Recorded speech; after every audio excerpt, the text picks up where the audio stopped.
एक शहर के किनारे एक पत्थर तोड़ने वाला व्यक्ति रहता था। उसका नाम रामू था। हर दिन वह भारी भारी पत्थर तोड़ता और उससे अपना जीवन यापन करता। उसका जीवन कठिन था, लेकिन वह अपने काम में ईमानदार था। एक दिन रामू पत्थर तोड़ते हुए थक गया और आसमान की ओर देखकर बोला, हे भगवान, मैंने इतनी मेहनत की, फिर भी मेरी जिंदगी इतनी कठिन क्यों है। काश मैं राजा होता, जिससे मेरे पास सब कुछ होता। रामू की प्रार्थना सुनकर भगवान प्रकट हुए और बोले, जैसा तुम चाहो वैसा ही होगा, और रामू राजा बन गया। अब रामू के पास धन दौलत, महल, नौकर चाकर सब कुछ था। वह सोचता था कि अब उससे ज्यादा शक्तिशाली कोई नहीं। लेकिन एक दिन जब वह अपने महल की छत पर बैठा था, तो सूरज की तेज गर्मी ने उसे परेशान कर दिया। उसने सोचा, राजा तो शक्तिशाली है, लेकिन सूरज उससे भी ज्यादा शक्तिशाली है। काश मैं सूरज होता। भगवान ने उसकी यह इच्छा भी पूरी कर दी और अब रामू सूरज बन गया।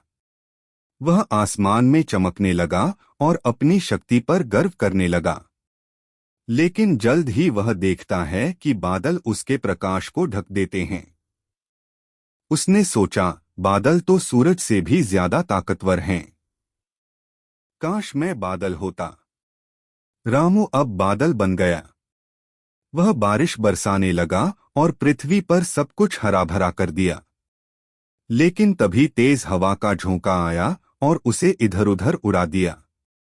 उसने महसूस किया कि हवा उससे ज्यादा शक्तिशाली है। उसने फिर सोचा, काश मैं हवा होता। भगवान ने उसे हवा बना दिया। अब वह बड़े बड़े पेड़ों को झुका देता और पहाड़ों को चीरता हुआ बहता। लेकिन जल्द ही वह एक बड़ी चट्टान के सामने रुक गया।